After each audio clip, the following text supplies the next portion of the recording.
Alright, party time! CCL continues, everybody! We are back, and today we have a pretty interesting one because both of these teams are undefeated. Oxygen Esports in a best of 5 against Wildheart Esports. A lot of esports over here. Best of 5 series, Playday number 3 for the CCL, and on the left side of Dragonshire, our first map, we got Red Robot on Leo, Madara on Sylvanas, Banana H on Karazim, Prismaticism on Zeratul, and Nazmas on Rexa. On over to the right side, Wildheart Esports with a wild draft again. We got Funds on Gazlo, Unaverted on Junkrat. We have Justin on Blaze, Bods on Deckard, and Zergling is playing Deathwing. Yeah, again, the cleave build for Zeratul, so as we already talked about in the past, the North American players really like their Void Prison on level 10, so we can expect it here once more. So it's the old school Zeratul style that in Europe has been abandoned, where you simply head in, make sure that you're grabbing your Void/Talons, and then go into the level 10 isolation place with the Void Prison, trying to either isolate a target or isolate the backline a little bit while you're focusing on somebody else. Either way, as all of this starts up, now of course the little notification here that in the case of Wildheart Esports, we have them pretty much playing a triple melee frontline setup again, without a dedicated main tank, so to say. I mean, Justin is playing Blaze here, and ever since the change to the jet propulsion, you can technically play Blaze in a main tank position. That being said, most teams don't. I mean, ever since all of this happened and panned out, Blaze was maybe played 4 or 5 times in the main tank position. We've seen a couple of the teams, even in the days of HGC, dabble in that. JPL, for example, played on this map Blaze once in the main tank spot. We had other teams too. And it never really worked out for any of them, so all of them abandoned the idea again. We have lately seen him in that slot once or twice, but it's nothing really reliable, so it's mostly Wildheart that honestly dabbles in that. Now, they have of course also the Gas Lord in there, and Unaverted here on Junkrat, so it's a decent amount of wave clear they can bring to the table in order to get those camps pushing. Up to the top side, there is already a Bruiser camp on the way to try and go for a bit of a setup here. And we'll see what they can actually push off with this. As I mentioned before, both of these teams are undefeated, so this is the third play day, and both of them are 2-0 when it comes to match wins, so that record will obviously fall for one of the teams. The Sylvanas composition is already pushing aggressively as Oxygen Esports is starting to go through the top lane, and finally we have Wildheart Esports fielding a couple of players to stop that, but with the help of Sylvanas, it seems like the entire wall is gonna fall right now. And that's pretty much exactly what's going on. Down at the bottom of the map, on the other hand, Prismaticism barely gets out, but it seems like Justin is not gonna make it here. Would shock me, to be honest. There's the slash, there's the kill, and that is first blood as Blaze goes down. Shielding Potion on level 4 for Deckard Kane. We also got Leoric still in the play here for Red Robot. Going actually into the Ghastly Reach, so we have Fealty onto Death and Ghastly Reach, therefore no extra wave clear through the Neil Peasant. Normally you'll see that on Leo if he plans on making rotations between the two lanes and rotate up from the top down to the bottom. We have seen some different styles here in North America in the recent past too.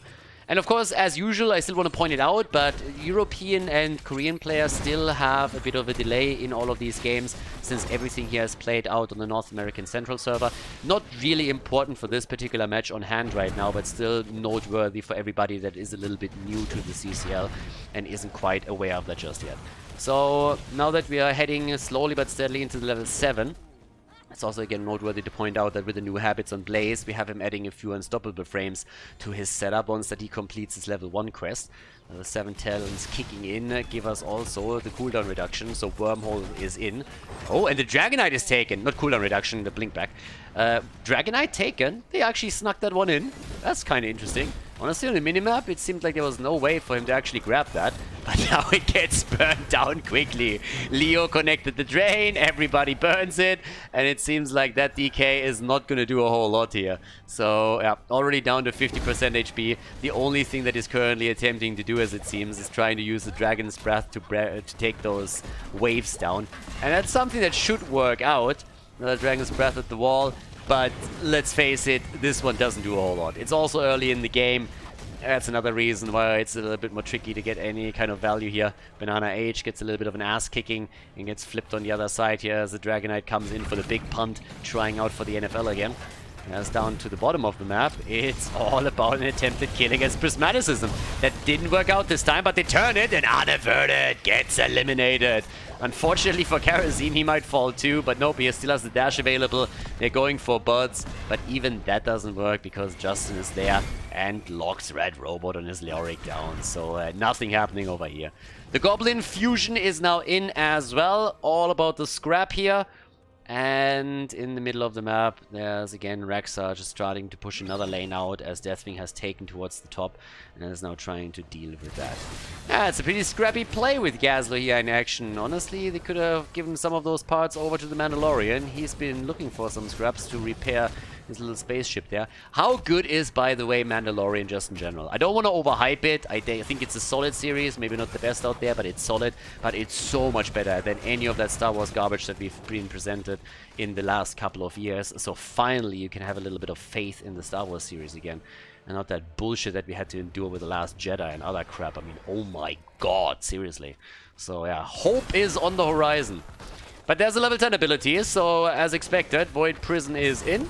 In addition to that, we also got the mind control ready. We have our Entomb. So we are set up for a little bit of action. And a good Entomb to start things off with. 7-sided. Nice positioning on this one too. But the bunker deny on the kill. Well played by Blaze. And the Riptire kick against Leoric takes him down. Skeleton is dead. Goodbye. That is it. Nicely done. So the counter pressure is here. I like the snappy moves from Oxygen Esports in an attempt to get the kill, but then the turnaround from Wildheart Esports was absolutely solid, really well executed. But you can tell how much of a difference these talents on 10 can now make for the perspective of the blue team.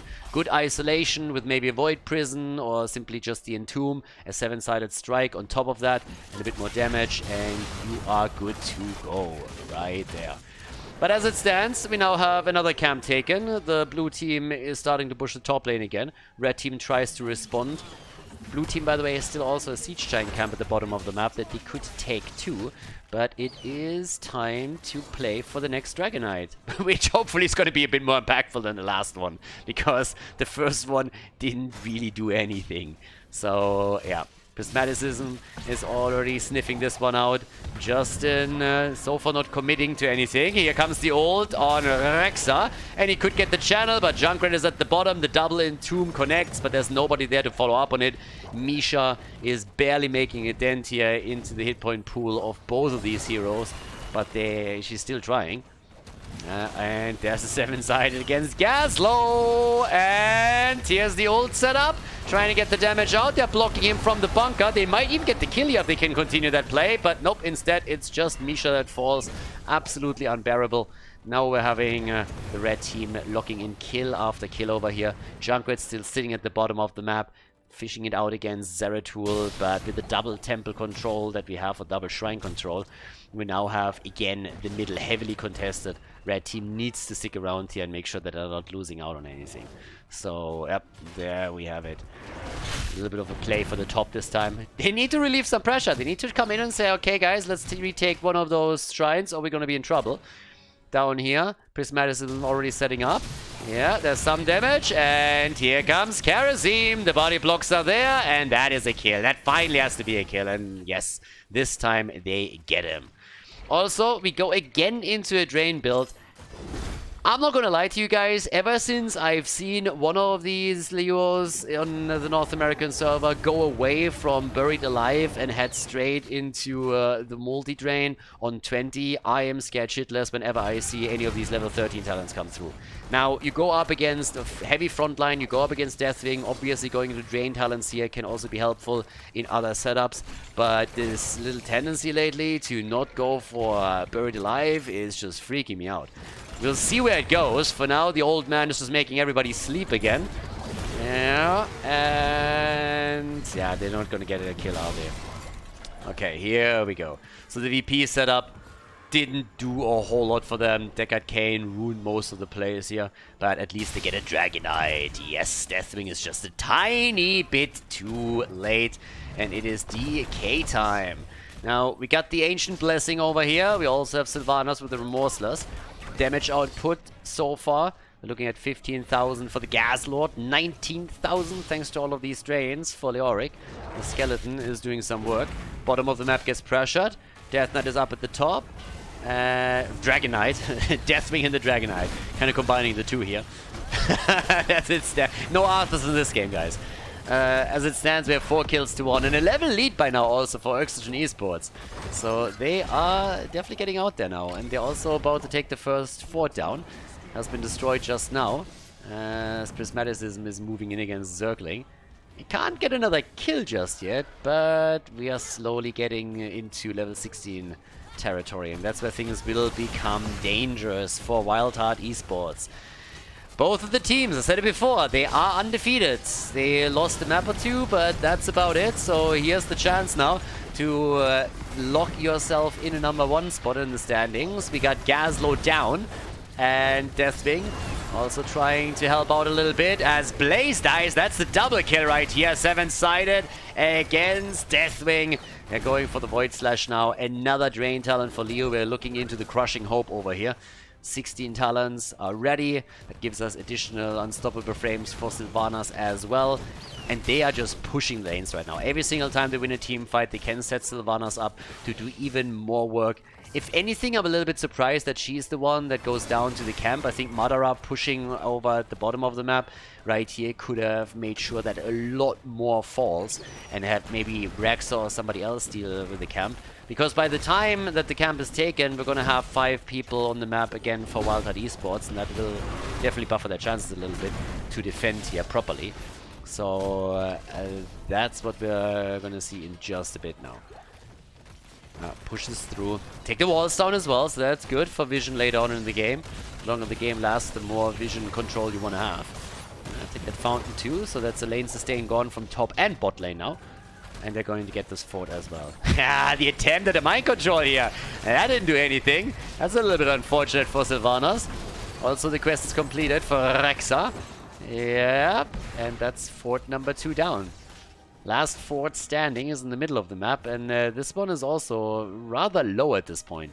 The 16 talents, then again, are finally ready. And that's, of course, the main goal, or was the main goal until now for Wildheart Esports. Draw even in talents with the opponent's team and then try and force a fight around the objective again.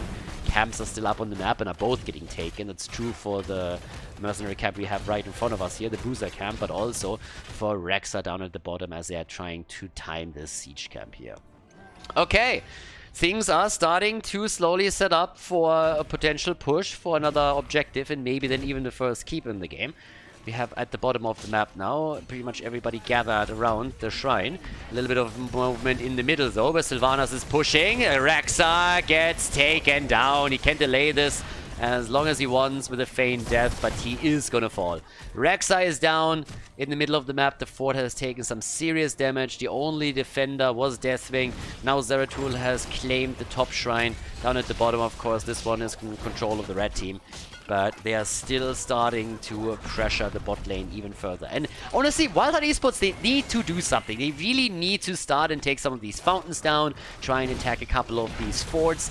They haven't taken any major structures yet in this game. And they need to regain their map control. They're nearly 1.5 levels behind. That's something that you just can't afford. You look at the top lane, Zeratul pushed that out. That's a huge problem too. Deathwing is coming in the attempt to defend this, but they're still taking damage all over the place right now. And they just can't properly push with all of this. And the longer this lasts, the longer this little stalemate here goes on, the better the chances of the blue team to get that 20 and then push with the Storm Talent advantage, which is obviously going to be huge for them. So, from Wildheart Esports perspective, these are going to be a couple of rough minutes. Unless they get some isolation kills, they're going to have a tough time accomplishing anything here until they have their own level 20. Unless, of course, Oxygen Esports screws up. But here comes the play attempt as they're starting to jump in. Ults out. 7-sided. Blaze is dead. No bunker for you. That was a good setup. Also, the mind control of Sylvanas come into play here in the last fight. Another 5 versus 4. More experience in the hands of Oxygen Esports. And we are looking at level 20 talents any second now. Gazlo is the top damage dealer in the game, but that just doesn't do anything for you if you're unable to get the kills in. Again, the combo, Dragonite is taken, and here come the level 20 talents. And there we have it once again. Leo looks at this and says like, well, Entomb, Buried Alive, I heard that you have to actually hit anything. Nope, we're gonna go for the Burning Despair over here.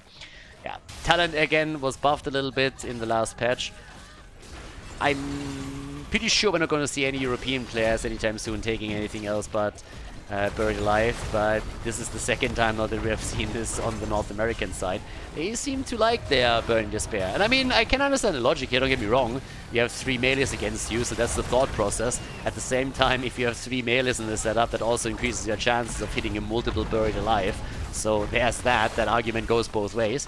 Either way, though, they have the power to crush through the bot lane right now, and that's what we're seeing here. They are going straight in for their keep. They have Sylvanas, they got the Dragonite, they got the kills, and this is looking super solid right now. Now at the same time, with the 20, we got the Dark Lady's Call right here, so heavy cooldown reduction for Sylvanas.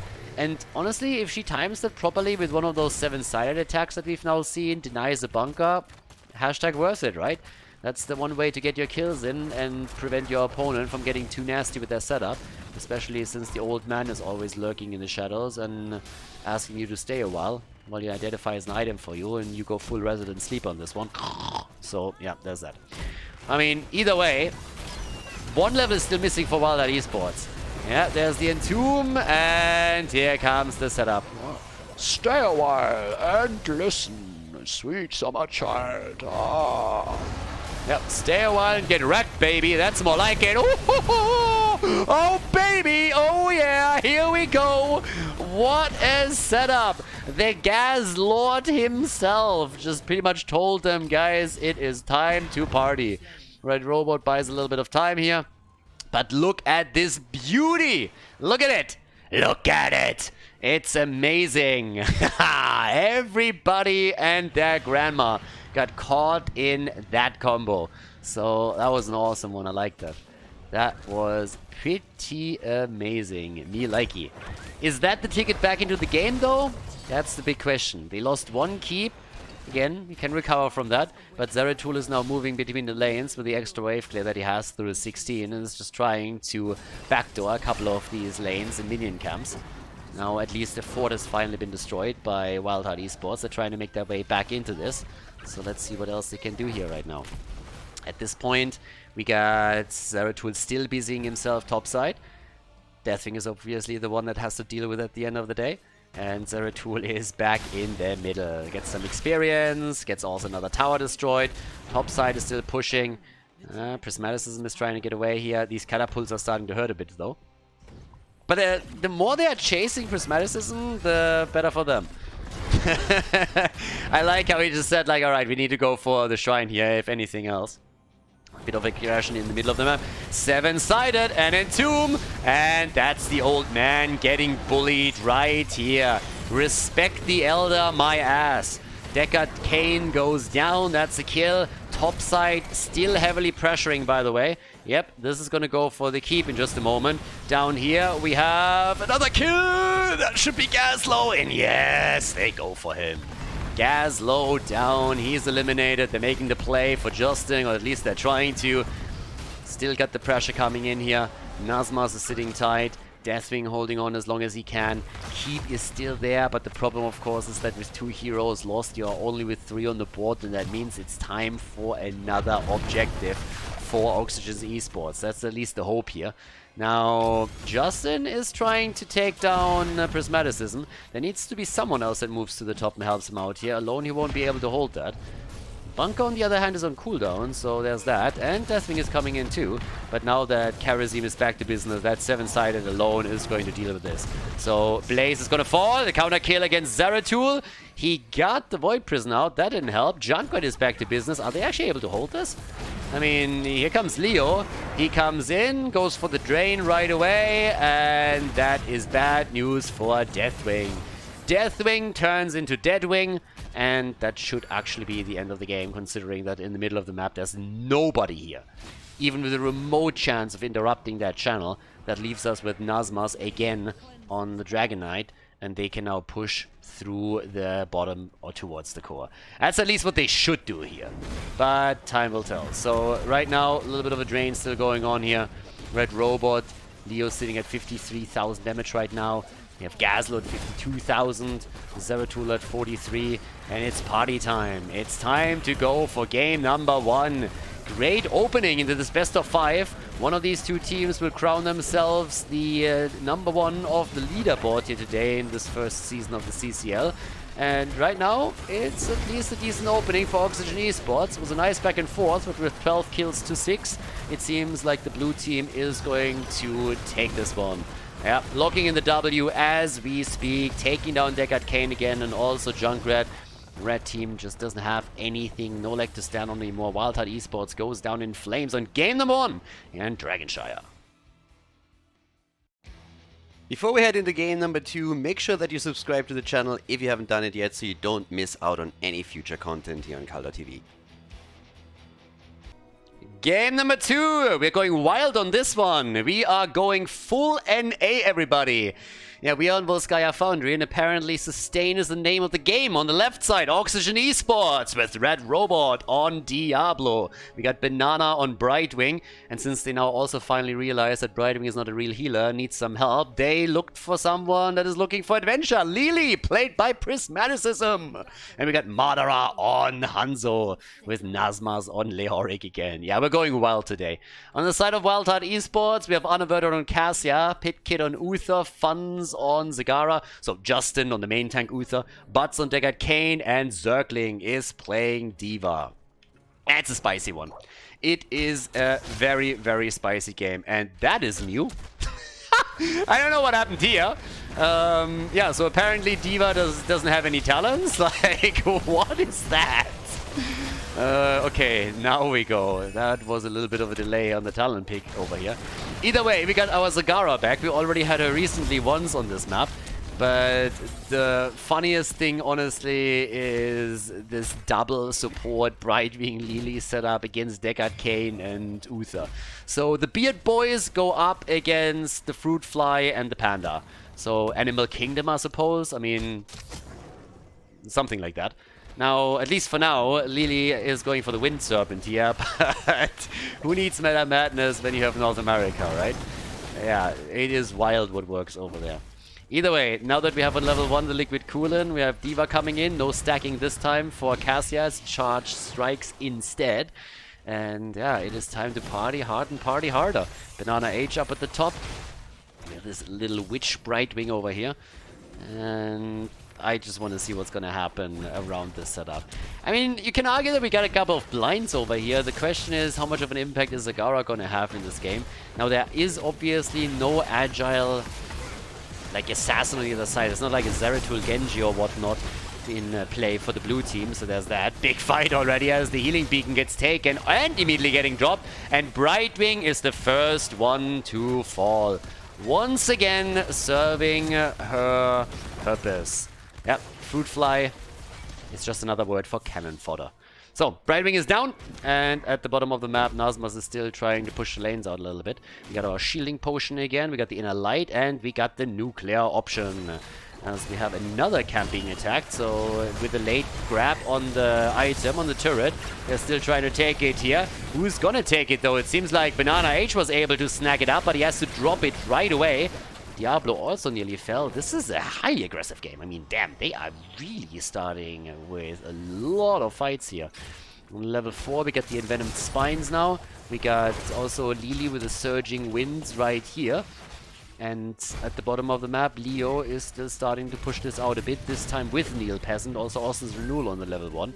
Whereas our main tank, Uther, has now started to go straight into the Holy Fire over here. Very likely gonna head into one of those stunlock setups again, that they could definitely go for. With 2 supports on each side, you would definitely expect that we're gonna see some very long fights. I mean, I guess we have to point this out. I mean, again, you can technically look at this and say, like, okay, this is double support against double support, but it isn't quite. I mean, this Uther Deckard setup is not really two supports in that sense, as Uther doubles as a tank now. Uther is played as that main tank that NA really likes to play, so at least when you talk about front sustain, there's a little bit more to be said for the lineup that we're seeing for Oxygen Esports here. Uther really filling more or less double roles here, so it's a little bit of a different setup. But either way, still the same thought process behind a lot of this. Already the creep spread is coming through as they're trying to control vision for as long as they can, and at least for now they're also controlling the checkpoint, so that helps them put a couple of points onto the board for themselves. Top side, Brightwing, bottom of the map, Leo, both of them pushing those lanes out and trying to make their plays, trying to just have a chance of maybe getting a lead in experience, hit that early level 7. Fair chance of that happening, but as long as you get it at least with your opponent, you can then contest the checkpoint, and that's what they have to do in just another sec here. So we got Brightwing with the spit, with the peekaboo, got also the let's go, and in addition to that, the hopelessness. Yeah, and if they wait a little bit longer, then that objective is definitely going to be a hopeless one for them. By the way, absolutely love the voice lines. Yeah. Okay, I can't make that happen. My voice doesn't go that high. I'm tempted to try again. I just don't want to embarrass myself. Okay, forget it. Not gonna work. Let's just scratch that. Either way, the blue team is taking control of the shrine for now, of the checkpoint.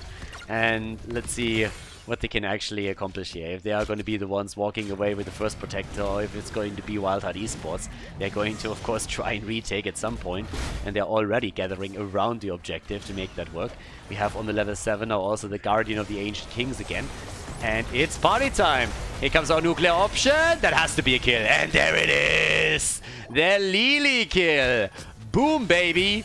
There we go. Big hit coming out. They get one kill. They might get another, but Nazmas makes it out with 100 HP. Good for him, but still bad news for Oxygen Esports. They are 99%, but they're now losing another turret down here. Item control is going to be in the hands of Wildheart Esports, even more than it already was. So there's that. And that should give them the first objective. Double item, double turret against nothing, if I'm not mistaken. That usually gives you a pretty solid lead here. They also have an advantage in kills and experience. What more do you want at this point in the game? Well, maybe another kill. Okay, that was better. And in we go. Protector number 1 is in. Level 10 is gonna hit soon. And where are you going? Gets baited down by Lily. Now, you should actually try to come into the middle here, take that down, and then move up towards the top. But let's see if that works for them. I mean, at least the wall is down, but he's losing a lot here. Also not so sure if it's really the best choice to put Zagara into Protector, if I'm totally honest with you. I mean, she is adding a lot of the wave clear that you normally want to have to push the lanes down. So if you're trying to go for any kind of split setup, then you would want to have her out of there. Either way, what they want to accomplish is to take the fountain down. That was done, and therefore it's all good in the hood. We got the Maw coming out. We have also Divine Shield in this case. No stun setup for Uther. And the Lightning Breath on the other side. The Meme Strike, as usual on this map. I'm not really sure why you would use it here. I mean, that was a little bit too memey. I gotta say that normally when we're seeing Hanzo with Meme Strike here in North America on maps like Volskaya Foundry, it normally doesn't really give you a lot of value until level 20. Once that you're on level 20, it's a bit of a different setup. Then with the cooldown reduction, you can just throw it out like 6 days a Sunday. But outside of that, the best uses that we've seen are more so deny plays where you're trying to zone the opponent out of a certain area.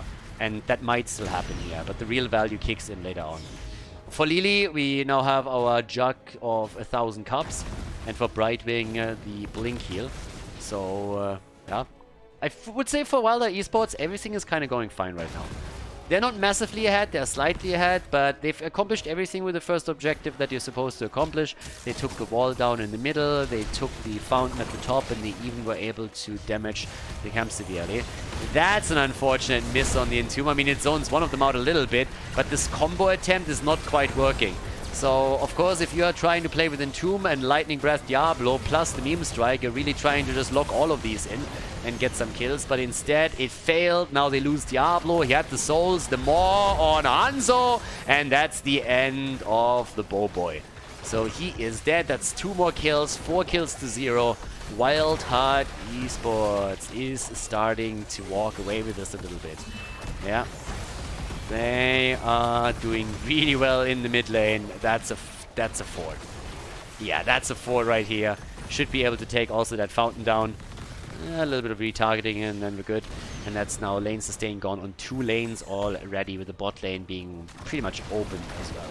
Now you still gotta defend the fountain at the top, or you're gonna find yourself in a 5 versus 5 setup in even conditions, and we don't want that. It's the one thing that we hate here in Heroes of the Storm: fair fights. You always want to go for the advantage. Now that we got the gloves of alacrity, we also got the ancient blessings in here. Fruit Fly gets attacked again. Banana H trying to move out here and should be able to escape. Moves over to Madara. Buds is trying to see if he can maybe lock someone down, but nope, not happening. We still got some extra damage against Hanzo, and then Entomb just didn't do anything. His zone deck got Kane out a bit, but honestly, what are they going to do with that? Not really a whole lot, so yeah, there's that. Now, we have, again, as you can see, on level 13, the Unyielding Despair. It is a bit of a mystery to me why a lot of the guys, at least on Oxygen Esports, seem to have such a disdain for Buried Alive. It is really difficult for me to describe how insane Buried Alive is as an engage tool, and in the late game situations where you want to use that, if you get a good one-off, there's pretty much a win in the team fight right away. So them really favoring that setup with the 20 is really strange to me. But yeah, again, NA has their own meta. This is one of the beautiful things of having just different regions collide. So we'll see how all of this is going to work out for them as this continues. But for now, at least locking this one out. Again, that Meme Strike over here, I would say, if anything, angle it a little bit differently. I'm still waiting for 20 to hit, because that's when the real value is going to kick in with the cooldown reduction. Until then, yeah, we'll see. Either way, we got at the top side the control now taken by Oxygen Esports. The problem is that the red team is clearly trying to get level 16. And with how everything was delayed around objective number 1 and now heading into objective number 2, there's a chance they can make this work. I mean, it's items first that you want. With 50% already on the progress bar, they have to make a play. Wildheart needs to go topside, but if that fight is drawn out a little bit, they've definitely got a chance here, and they even want to go for extra items. They already have 2 turrets and the healing beacon. If they grab this one as well, that's the second healing beacon in their hands. What more do you want? Brightwing is at the bottom of the map. Hanzo's playing around with the camp on the left side. There's the second item taken. They dropped one of the turrets just to be safe. And here comes the contest at the top as Zergling is going for the spot. Level 16 is in, and that means that Oxygen Esports needs to move out here. It's pretty much that. So, yep, there we have it. Right now, that's full control over the top. Wildheart Esports, they still need to wait, of course, quite a bit until they finally get the 100% here. But they got the item advantage, they got a talent lead now, and Oxygen Esports need to do what they can in order to mitigate that. That is very unlikely to happen. The old man comes in. Yeah, there's the setup again. This time, a nice combo with the Entomb and the Meme Strike. Doesn't do a whole lot. Double move in the back. Can they get some damage here? Nope. And Brightwing jumped out too. Diablo is on the run though, and I'm not so sure if he's going to survive this one. I don't think they want to follow him all the way down to the bottom of the map. They're following him a lot longer than I expected though. But Leo was about to retake topside. And of course that level 16 that could drop into Oxygen Esports' hands is still a bit of a concern. I mean, again, you don't want to go up against an opponent that's on the same level. You want to play through the advantage as much as you can. Now, we got our damage output in with Cassia on 40,000 and 33 for Hanzo. Now that we have our talents taken, they're retaking the spot, or at least attempting to. And yeah, they kind of got to. Brightwing is still sitting in the middle of the map. They are behind experience, so every single wave that you can push out counts. But with double healing beacon for Wildheart Esports, this is starting to look really rough. The Entomb, kind of missing. That didn't do anything. And Leo is down. They're trying to get the kill against the D.Va mech, but even that doesn't happen. Madara is jumping out barely. Might even still die here. And he just makes it out. There's the Protector. They get it, and that should help them to set up the bot lane. A bit of a cleanse here through Lilia's Red Robot gets locked in. That fort is of course gone. And with 5 kills to 0, I don't know, Wildheart Esports is running the show here. Are they actually trying to go for keep? Ooh, baby. They are. They're going for keep here without a talent advantage. Alright. Normally what you do with the second protector is go down to the bottom of the map and set up the third objective. But they want more than that. Saying it's time for the keep. I'm not so sure if they can get that. Opening the wall up is nice and all, but they already lost 40% on the protector HP. There's a 5-man now. Let's see how much damage they can do. If they can grab this, this would be huge. But the defense is there, and those drains are hurting the protector quite a lot. Leo's doing what he can to keep them low, so instead they rotate into the middle of the map to open up another wall. That exposes the keeps a little bit more. But it also means that they couldn't do anything else. Can they still take the bottom fountain? That's the bigger question right now. It's all about fountains usually. You try to take them down on the next lane where the next objective spawns just so you have an easier time fighting over it. That's what they're currently doing here. And they should be able to grab that if they commit to it. Yeah? That second ability didn't really hit properly. But there's still a chance. A little bit of a poke, alright. And off we go. Fountain eliminated. That was more or less perfect. I mean, fountain goes down, protector is gone. So, yeah, it doesn't really get much better than that. Nicely done by... Okay, so we got 58,000 damage for Cassia. 49,000 for Hanzo. Our boy. And that leaves us with items again. And still the same situation that we saw previously. Oxygen Esports is behind the experience, which could eventually be a huge problem. No items. Well, actually a turret. Turret against the healing beacon. Yeah, here comes the first ult already out. They're trying for the combo again. Oh, Divine Shield. He really doesn't want to use that healing beacon, does he now? Finally drops it. The Maw only zoned them. Didn't really catch anybody. And they're still trying to turn it over here. But they still can't kill anything. And this is one of the reasons, by the way, why back in the day the double support meta was so despised, because it's just no kills happen. It's a wonder that Wildheart was able to walk away with 5 kills already, but these fights are just long and drawn out the entire time here, and at the end of the day, nothing really dies. I think that might change now as they're all homing in on the point. Dibbles moving in. There's the explosion. D.Va. Some decent damage, but definitely not enough to threaten Diablo here. They pick up the healing beacon though, and they nearly have the level 20. Things couldn't really be much better for Wildheart Esports given the circumstances.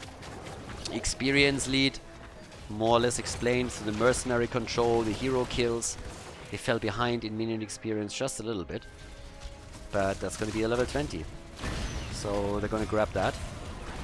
Yeah, I don't think that they're... Oh, maybe, actually, they could get the kill here. They're trying to go for circling, and the pilot on the run, baby. But they're making it out. And they're turning it against Leo again, and that's the end of him. Leo is down. What about Dibbles? Can he get out? Lily was doing her best to keep him alive, but now he gets stunned again. And that's a problem.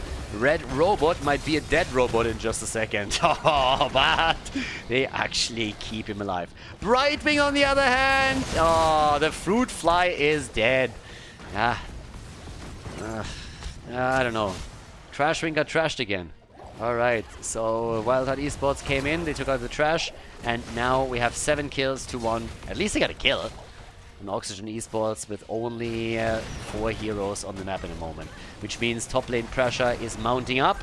Bottom of the map, this is still happening, so that fort is gone. But essentially that's a trade of a fort against the keep. And if they continue to die here, then it's going to be fort against the core. Yep, old man comes in, bam! Nicely done. Pew pew to the face, and the panda is down. Lily was looking for adventure, but that was a little bit too much adventure, and now it's time to end the game. Oh yeah, it's definitely time to end the game. Dibbles goes down too. Now he has the stacks, but that doesn't matter anymore. Hanzo never got to a 20 where he gets the cooldown reduction, so they're just getting slaughtered over here. Wildheart Esports fighting their way back into the series and tying the score on Volskaya Foundry, map number 2, as we are headed to Game 3 of the best of 5 here on the 3rd Playday of the CCL.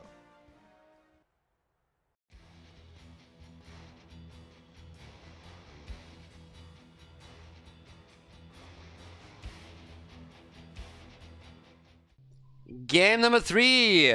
We are on Battlefield of Eternity. And again, we have our tie in the series as Wildheart Esports, won the last one, and again they're going for a very similar strategy with their main tank Uther. But first of all, let's take a bit of a look at the blue team with Red Robot on Johanna here. We got Madara on Hanzo, Banana Age on Deckard Kane, Nazmaz on Rexa, and Prismaticism is playing Mephisto. We saw that already once, so taking a book out of page out of Marcus' playbook. Wildheart Esports with Underverter and Cassia. We got Funds on Uther, Justing on main tank Leo, with Buds on White Main, and Zergling on Diva. Their meta is really, really out there. I mean, from Playday number 1 to now, we've been talking about this a lot. And time will tell how successful they really are with it, because I still think that a lot of teams will adapt to that style and then punish them for that. But of course, could be proven wrong here too. At least the European teams, or some of them, got caught a little bit off guard at the beginning of the season. But now, in this one, we'll find out if Oxygen Esports has what it takes to take them down here. Now, we got Leo, of course, in the 4-man for, well, the main reason that he's the so-called main tank over here, with a double support behind him. And this time it's actually not really this Uther main tank lineup, right? This time it's actually a double support Uther here. That still allows them to use the hero also at the front line with his stun, but it's a different setup than they played previously.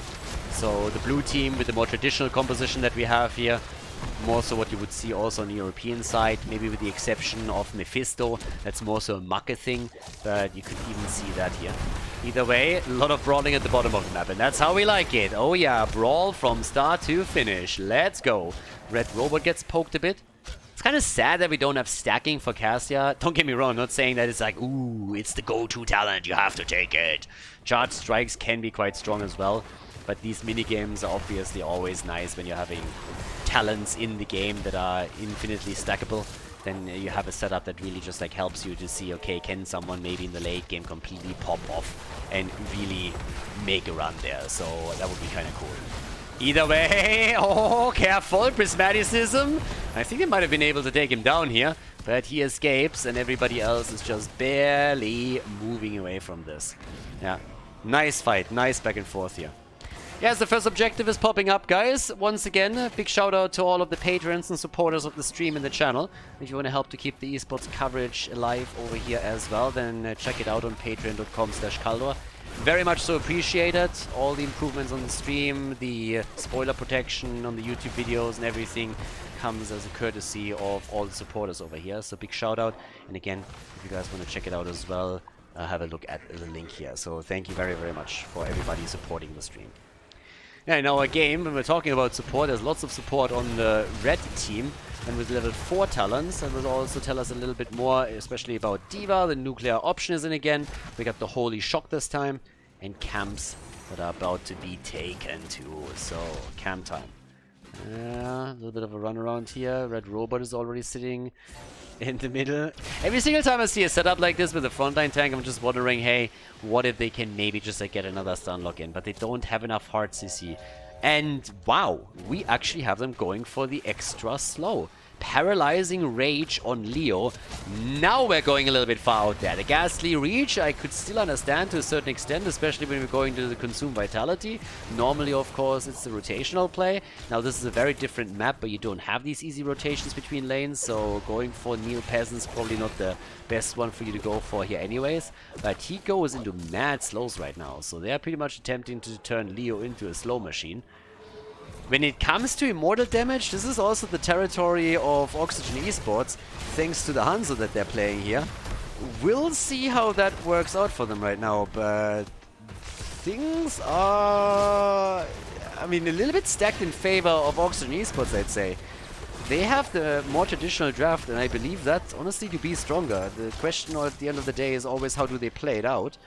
But right now, I think the tools are speaking for themselves. Zergling is trying to get some damage in, but at the same time, the blue team is now also moving through. Madara completely missing that one.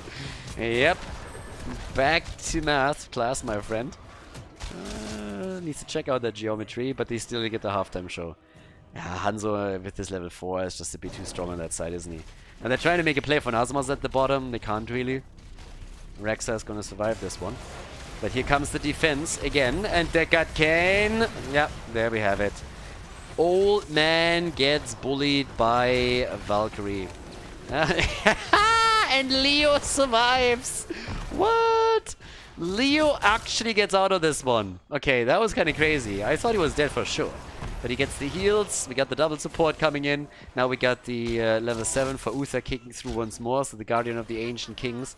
And that gives you the extra armor if any of these roots are coming through. And there's of course plenty to be had on the other side. So that's a neat tool. Used that in the previous games too. And in we go. There's the damage on the Immortal. And they win it. By the smallest of margins, I might add. But they win it. Now, Leo is also lost at the same time. So that's a small problem. Again, he's going to respawn on site.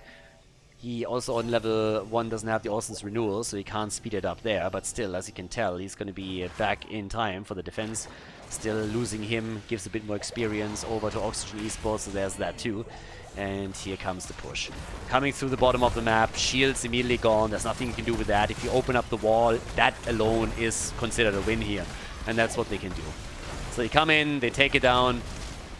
Easily claimed. And now the chance to put some damage onto the keep. Oh, sorry, the fort here. If they can do more, that will of course be great, but not just yet. They take the fountain down. Okay, fountain is down, so that's good. That's even better. Same time, D.Va might be in a bit of trouble. They gotta be careful down here. Everybody is kind of low, and if especially Mephisto can get more damage in, then they might even lose some heroes. And Leo is already in trouble, and he goes down. Mephisto with a kill, and that's 2 kills to 1. That's nearly a level lead. Top side, we have more pressure through Nazmaz's Rexa. He takes the entire wall down with the help of Misha. That's a solid advantage early on for Oxygen Esports. They win the first objective, they get a slight kill lead, and they are able to just like snowball that a little bit to structures taken down, the walls destroyed, the fountain eliminated. That's a good setup. It's a really good setup here for the beginning.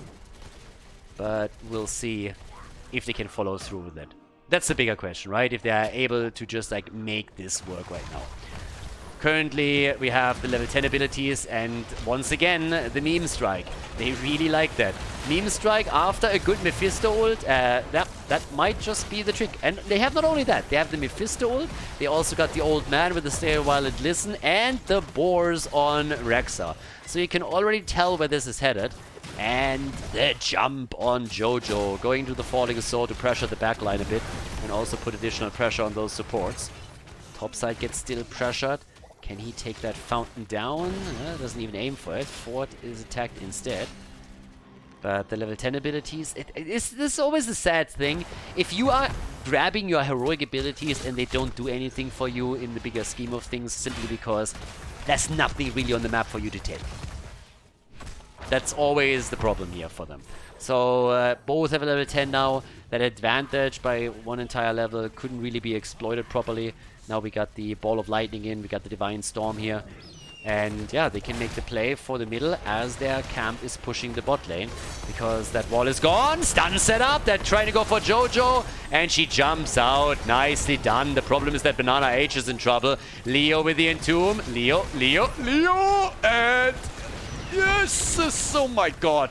Alright, they're trying to go for the kill and they can't even get him. That was so clutch. Whitemane and Uther working in tandem here to keep him alive. But they are still the ones applying the pressure. And as I highlighted previously, that bot lane is going to take the fort down. There's nothing you can do about it anymore. But the top lane, we have another Shaman camp also attempting to do a bit of pressure. But this one is not going to do a whole lot. So 1 fort down. The one at the top still in play. Halftime show was 1 as well. Guys, they are running the show right now. Oxygen Esports, they are calling the shots here. 100%. So this is getting real dangerous now, since this Immortal seems to be... This thing has 100% shields. Yeah, they're defending the bot lane. They are falling away from this. This is gonna hurt. Look at this. They're even waiting it out. They're playing it pretty much like the game that you see oftentimes played on Infernal Shrines and delay just slightly so that those heroes have time to hearth back and get mana topped off. This is a top fort. Top fort is down. If they can save that one, that would be the biggest defense ever. D.Va is still at the bottom of the map, and Rexa is going to meet her there. Everybody else is already up at the top. That is a monster of an Immortal. The only thing that's really good for Wildheart Esports with this is that it's only 9 minutes into the game.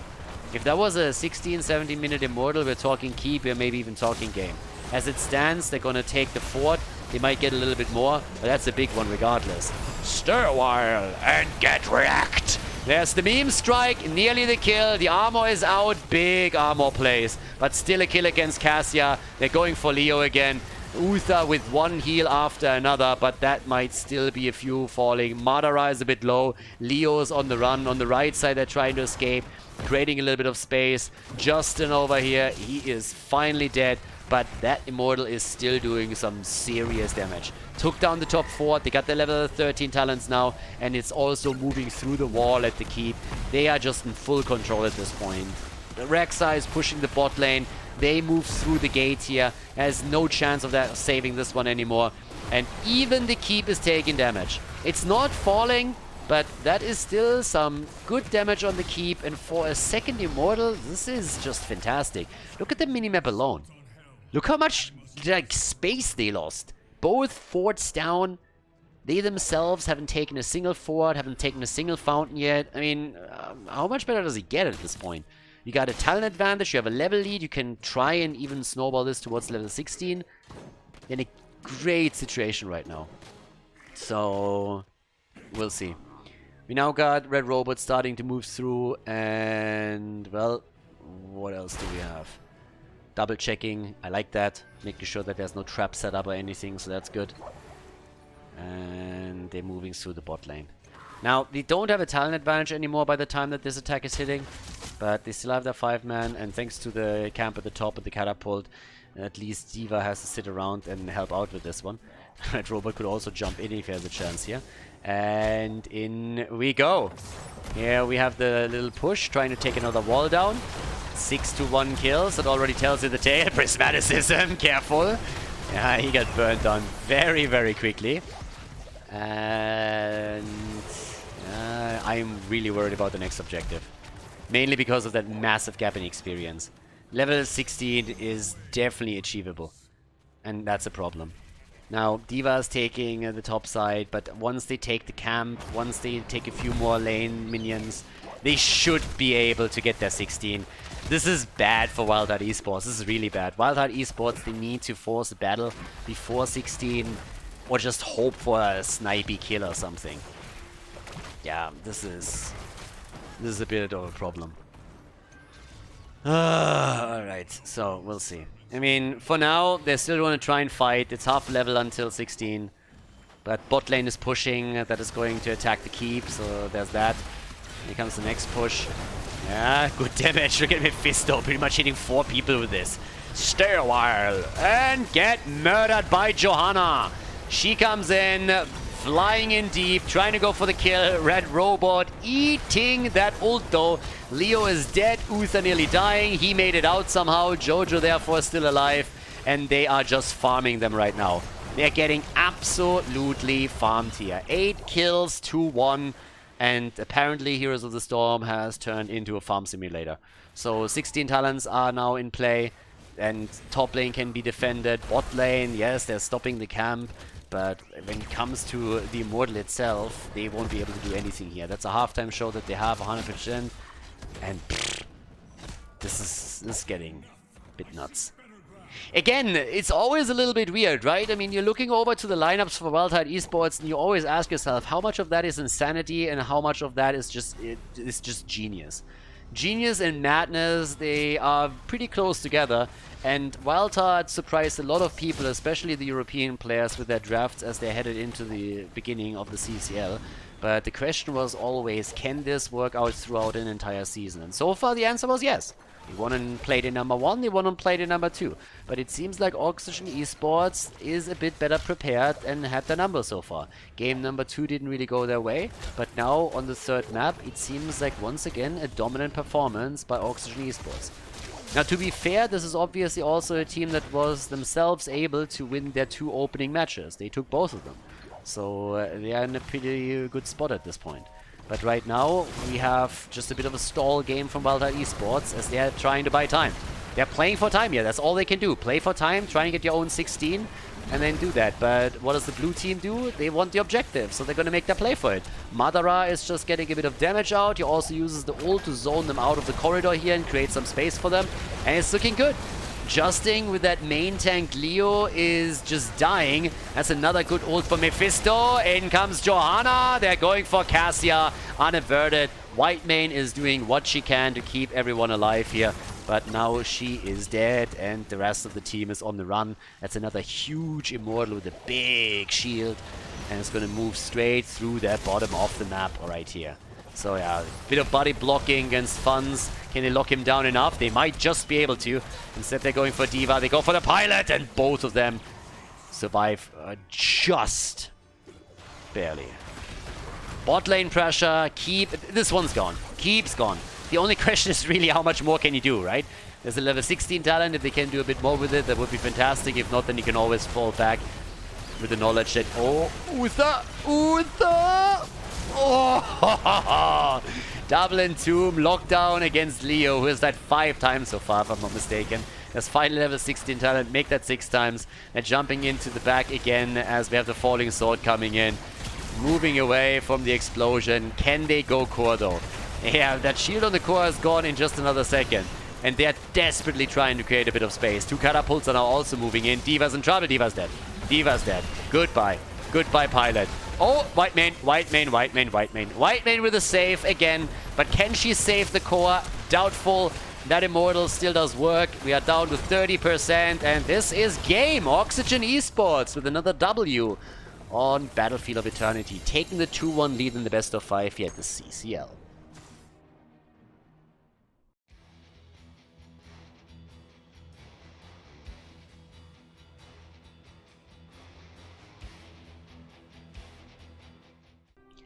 Let's go, everybody! Oxygen Esports with the lead against Wildheart. And, well, it's still a little bit wild, but it's a little bit less wild than it just was. We're going more to Map 1 wild again. We are on Infernal Shrines. And on the left side of the map, we got Red Robot on Johanna, Nazma's on Leo, and Prismaticism on Deathwing.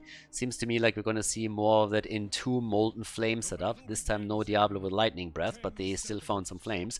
Banana H on Lucio, and Madara on Hanzo once again. So I guess we're going to look at the Beam Strike once more, unless they want to have some stuns this time. Unaverted on Jaina. We got also Justin on Blaze, Funds on Gazlo, Buds on Deckard, on Zergling on D.Va.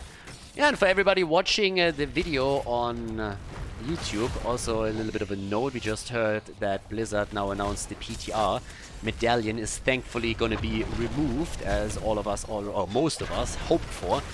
Again, most of the top players, especially the Europeans, have strongly spoken out against it from the get-go and haven't changed their mind on it anytime since. So the medallion is finally out, and this entire idea of having these Nexus anomalies seems to be slowly being buried as well. At least there's no new one announced, and apparently we're not going to get any new anomalies anytime soon. Thank God for that.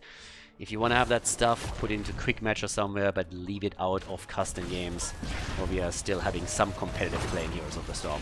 Thank you very fucking much. Well, with that said, as all of this continues, if you watch on YouTube, make sure that you hit that like button. That always helps to promote the videos a little bit, show other people also that content like this is out there. And of course, make sure that you hit that subscribe button on YouTube too, if you want to make sure that you don't lose out on any of the coverage here on the CCL and other tournaments. Might even have some more Korean stuff coming up soon. But in the early stages of our game over here, it's mainly North American. I mean, there's one European player, obviously, in this entire setup, and that's Banana H, who's zipping around on Lucio again. We have the teams focusing on the bottom camps, and right now, it's actually Wildheart Esports that has taken the first one, but the more so neutral one at the bottom of the map has just now been claimed by the blue team, who are now focusing their attention on the left side in an attempt to get a slight lead over their opponent in the early stages. So yeah, there we go.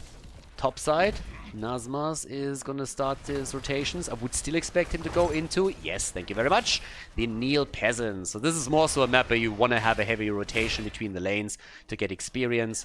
There is a big fight happening down here though, over the camp. Banana H makes it out, and Wildheart Esports steals the camp away.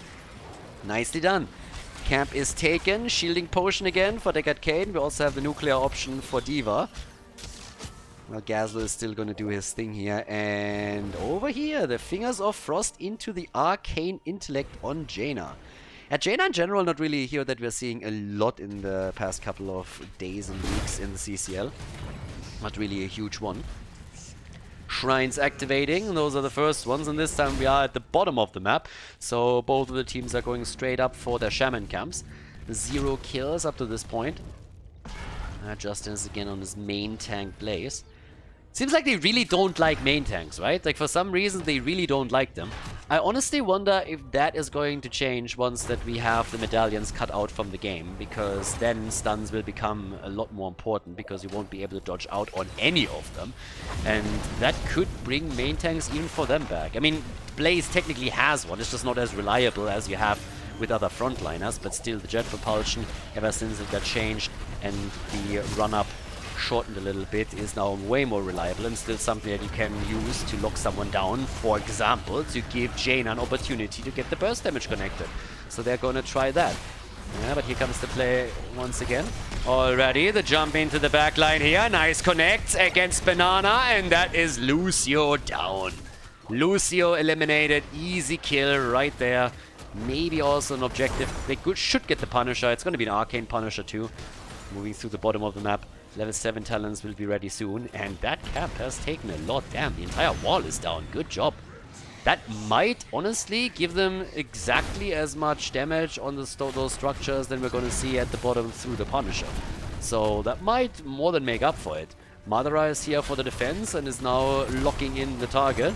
That Arcane Punisher gets burned down pretty quickly. Leo is still active at the top, and, well, Punisher's about to be gone. They take at least the fountain down, so that's a win. But they won't be able to get the fort, and as you can see at the top, this is some serious damage. I mean, that fort has taken more damage than the one at the bottom of the map. So, there's a lot here. Now, with level 7 kicking in, we also got the Ice Flows in. I really don't know. Unaverted with a very, very different build here on Jaina. Now, again, I've spoken out about some of the changes that we have in regards to talent builds for Jaina on the European side and the North American side in the past, but this is even for NA terms a little bit wild. So the entire setup here completely different from what you would see in a European environment. Then again, we don't see a whole lot of Jaina these days. Other majors have taken over instead of her, but the teams both are now looking towards the potential level 10 talent that they can play with. And we're going to have a look at that. So right now, lockdown at the bot lane against Justin. But yeah, can't really get a kill or anything. Good damage though. I mean, again, they have Blaze nearly eliminated. They haven't taken him down quite yet. But they poke out, and that will help them a little bit also to secure their own camp right now. So that's awesome. And with that, in we go. We have nearly level 10 on both sides. It's going to tell us a lot. I guess Jaina, with a good Gazlo setup, could really go for a massive wombo combo during these shrine fights. That would be cool to see. If they can pull that off, that would be pretty neat. But, as I said previously, I expect that we're going to see a lot just comboed off with an Entomb as well. We have the Meme Strike, we got the Molten Flame, so there's quite a few tools that can be used once that Leo gets his move in. And, unfortunately, no wombo combo. Oh, yep, and there we go. Combo time. And here we have it. Meme striking it out, but not enough damage just yet. I am still heavily underwhelmed by Meme Strike as a talent in general, until we hit 20. Before, you can get a bit of value out of it, mostly out of zoning circumstances. Ah, nice! But until you have 20, yeah, once you have 20, it's a different ball game. Zergling goes down, that's a double kill. Jaina and Diva both eliminated. Nice double kill setup here by Oxygen Esports. That was a real good setup. Also, the ult on Deathwing came through perfectly. We have no Grabber Bomb for Gazlo, and therefore also no Ring of Frost, no Wombo killer setup from Wildheart Esports. Instead, we have the Water Elemental and the Robo Goblin. But again, decent opening for Oxygen Esports. I said it in game number 3 and I want to highlight it again. It seems to me that Wildheart's drafts are more anticipated now. People are starting to get way more used to them, and then it starts to become a little bit tricky for them to bring them through here. So as you can see, we have another camp taken at the top. That's true for the top left as it is for the top right. So both of the teams are looking at the Shaman camp again, since the next objective is in the middle of the map. And with that, it's time for another objective. The last one was won by the red team, even though they didn't really get a whole lot out of it, mainly because of the Shaman Camp damage at the top lane, but off we go. There's an opportunity to play around the Entomb on Leo again if they can set a good one up. Meme Strike is already out. They didn't do a whole lot. Leo's moving in from down below. Unaverted has the water elemental out and is dealing with that. Frosty the Snowman is currently working hard, but it seems like they are losing out on the objective again, the blue team at least. Oxygen Esports tries to get a few kills in, but they're so far behind. I mean, that's 30 to 6 points right now. That's a beautiful setup, though. One down. Can they go for a second kill? They might, but I don't think they can get the objective. I think that's a kill against Gazlo. They're going to get him. Gazlo is down, but 20 to 39. Yeah, Punisher is still taken by the blue team, but they are paying a hefty price for it. They already lost 2. They're losing a 3rd. That's the end of D.Va. She's down as well. And now we have 5 kills to 1 in favor of Oxygen Esports. Well played. Nicely done here by Oxygen. Now we have on levels 13 the Spectral Leech now in. Yeah, and with the talent advantage and them defending the mid lane, they have again access to more or less all of the camps on the map right now that they can claim. And the talent, the experience lead is getting nasty. This is one of the things that really gave Oxygen Esports a huge advantage in on the last map. And especially in the late game around level 16 and 20, it made a huge difference. So, once again, we're looking at a setup where Wildheart Esports needs to be very careful, because if they lose out in the next team fight, I don't want to say it might be their last, but they might lose complete control over the game. They're already on the back foot, which is annoying to begin with. But if they lose out on the next fight and the next objective, then this could really be the beginning of the end. At this point, it's more than a level lead for Oxygen Esports, which is just nuts. And there's 13 on both sides at least, so there's that. But in we go. We have already Justin defending at the bot lane with some AoE. Jaina is helping out together with that. Medallions are mostly off cooldown. The only hero that still has 100 seconds left until it's back up is Johanna. Camps are both taken. And the blue team is willing to wait for level 16. I mean, of course they are. Buying a little bit of time here. I like it. Attempt by Blaze to make it under the point. That didn't really work. And off we go. They're chasing Blaze. He has to bunker up. Ult comes out. Prismaticism doesn't hit anything with that. But there's D.Va eliminated again. And it's time for the barbecue. Comes in, tries to go for the kill. And Blaze is on the way out. Deckard Cain gets bullied. Jaina gets also murdered. Blaze is on the run. I think he might just be able to make it out, but there's the level 16 talent. We have 8 kills to 1, and they are moving in. Unstoppable frames save him for a second, and Justin actually escapes. Still, 8 kills to 1, 16 to 13 right now. They are getting absolutely crushed. Oxygen Esports, they came into the series and they said, guys, we are going to take the 3rd win in our 3rd match now. We are not going to fall to Wildheart's drafts.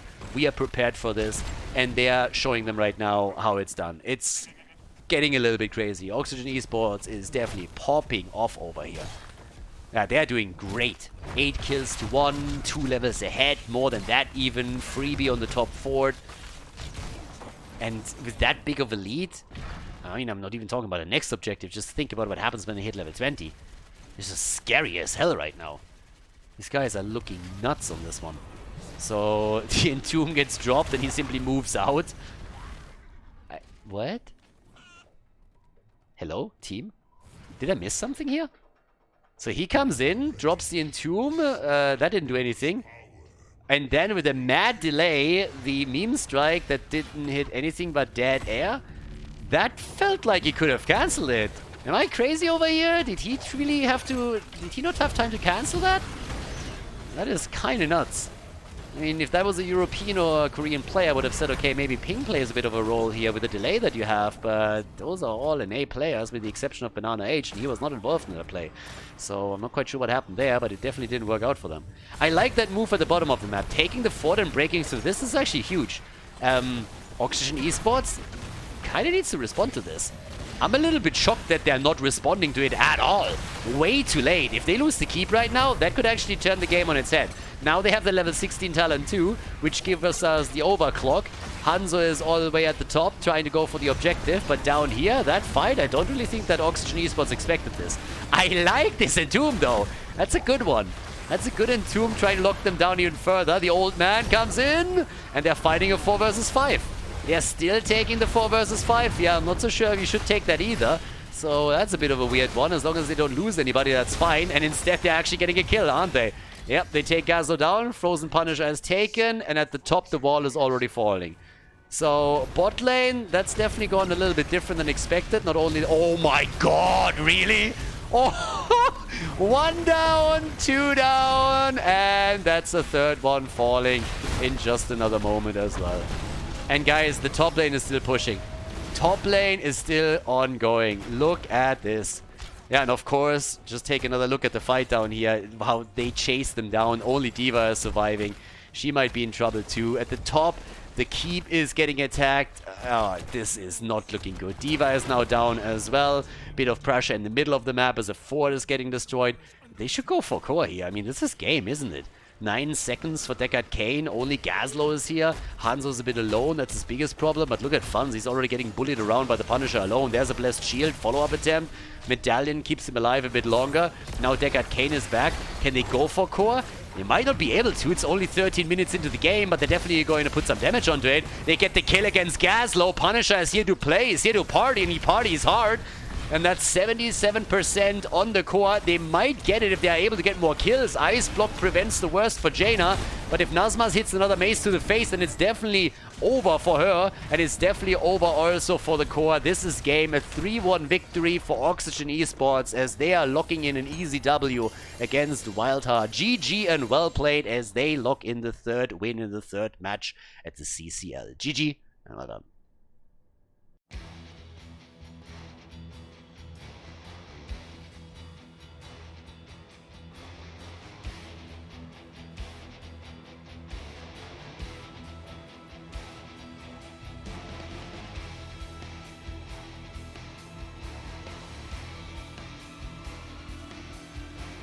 Thank you everybody for watching the video today. I hope that you enjoyed the show and the commentary. And keep in mind that the spoiler protection that is going to run for the rest of the video is made possible by all the support on patreon.com. So guys, if you want to support my work, if you want to help me start new projects and keep the spoiler protection in place, please consider heading over to patreon.com/Khaldor. There's also a link in the YouTube description and check that out. Thanks in advance, and see you guys next time with more esports coverage here on Khaldor TV. Have a great day.